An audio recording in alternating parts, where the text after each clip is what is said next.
any 5 seconds. So there's this ad up here for the Steve Jobs movie with Ashton Kutcher. Big time, awesome, high-grossing movie. It'd be excellent. And we figured out it's pretty obvious that it's being projected from a car on the street because when the truck passes, there goes Steve Jobs. So this is not the best advertising campaign to begin with.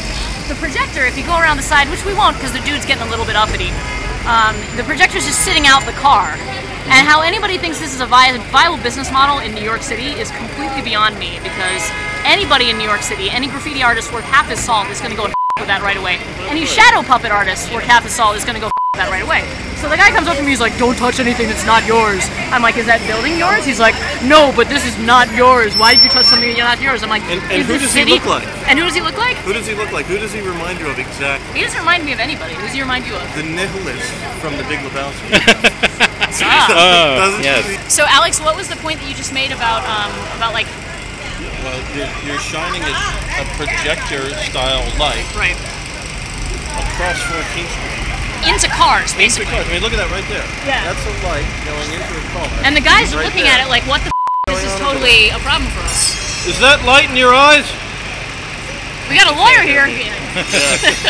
So, like... It would be really Yeah. easy to just pull the cops and say, look, I was parked over here. There's a gigantic light shining out of a car that's parked on the south side of 14th Avenue. Yeah.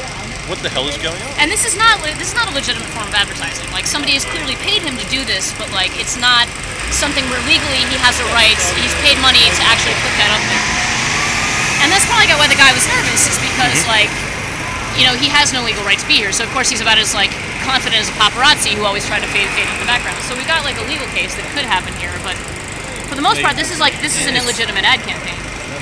It's also just a pain in the ass. So basically, and really antisocial. The people making the Jobs Was Here movie we have now caught them out as doing something that was probably, I mean, like, do you think the city would have some sort of claim, or the building would have some sort of claim? Certainly the drivers have some sort of claim where they could be like, this is actually causing a nuisance. This was a hazard to me, it caused me to have an accident even.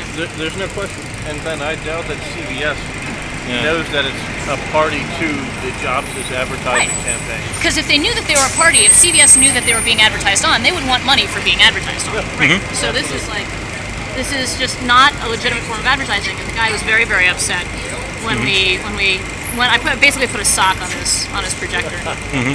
He didn't like that much. He's like, "Don't touch that." Hilarious. That was pretty funny. There's a hashtag, Jobs was here. Jobs was not here. Sorry, Jobs is in another castle. Yeah. It only takes one person to start a revolution, man.